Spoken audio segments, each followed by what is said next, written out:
Well, we're here now with Jerome Conway in St Michael's Hall in Killorglin. Jerome, can you tell us a little bit about your role in tonight's event? Well, about 12 months ago, a subcommittee of the Killorglin Archive was formed with a view to commemorating 1916 centenary. Members from Killorglin Community Council, Killorglin History and Folklore Society and Killorglin Archive came together, and they felt that it was important that the centenary should be commemorated, as the rising had a particular significance for Killorglin, since three Irish volunteers, the first victims of 1916 rising, occurred at Ballykissane on Good Friday 1916. So with that in mind, we tried to plan the commemoration. We commissioned Tom Doyle to write a book on the rising, and he has done so, done a fabulous job, I think. It's called the Ballykissane Tragedy, Good Friday 1916. Then we commissioned Alan Hall, the artist from Valencia, to plan a wall of remembrance. And we wondered where this wall should be. And the wall of remembrance is to the four men, is it, who were involved in the Ballykissane tragedy? Correct, yes. To the four, the three who were drowned and the driver of the car, Tommy McInerney, who was rescued in the evening but died some years later, still fighting for Irish freedom. I didn't say, I forgot to say the names of the three who were drowned. There was Con Keating from Renard, Charlie Monaghan from Belfast, and Donald Sheehan from Newcastle West. So we commissioned Alan Hall to plan a wall of remembrance, and we were wondering where we'd put it. There is a monument already in Ballykissane, but we felt that you could go through Killorglin and not be aware that anything happened in Killorglin with regard to 1916, so we felt maybe we should put it in the town. And in fairness to Kerry County Council and Irish Water, they facilitated the site where on the new line there where the wall is presently. And tomorrow we will be unveiling the busts of the four and the car. I think Alan Hall has done a fantastic job, and I think we'll all be very proud of it when we see it.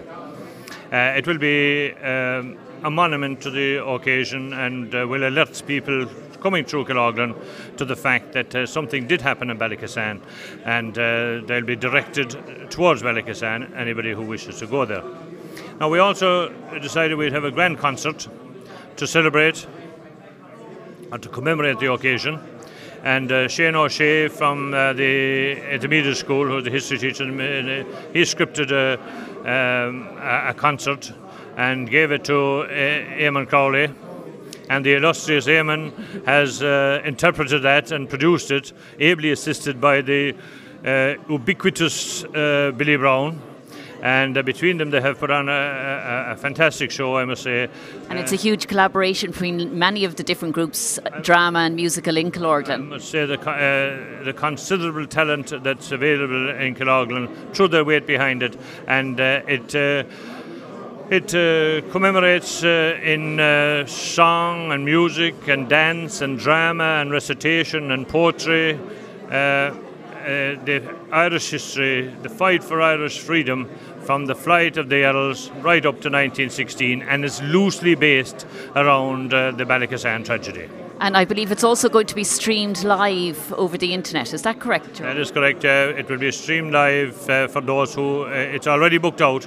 So for those who won't be able to attend and who are living locally, will be able to see it on their television or on their laptops. And those who are abroad will be able to tie in as well. So I think it will be very enjoyable. And then on Saturday morning, we have a public symposium which is chaired by Michael O'Regan of Call from the Dáil fame. And we have some excellent speakers such as Tadhg who is a professor of history in DCU, and Sinead Joy, locally, Tom Doyle, of course, and other speakers, and I think that will be very informative. And finally then, at 3 o'clock on Saturday, we're having a walk about the town, a historical walk around the town, led by Donald O'Sullivan, former Chief Superintendent of the Gardaí in Kerry. So an awful lot going on all weekend throughout Killorglin. But back to tonight's event, Jerome. We're here actually in St. Michael's Hall, which is associated with the Church of Ireland here in Killorglin. And many would think that maybe that was an unusual venue for a 1916 commemoration. What were your thoughts on that? Well, during 1916, the leaders of 1916 were of both persuasions, religiously speaking, and I suppose that this remove now, 100 years later, we have a more mature attitude to the whole thing. And after all, sure, our tricolour is the orange and the green drawn together with the white of peace. And I think having it in St. Michael's is particularly appropriate. And I think the leaders themselves of 1916 were looking for equality for all on the island, would probably agree with you in that. As we will hear tomorrow night when the proclamation will be read out, that's what the 1916 people were striving for. Jerome, thank you very much for taking the time to talk to us, and enjoy the evening. Thank you very much.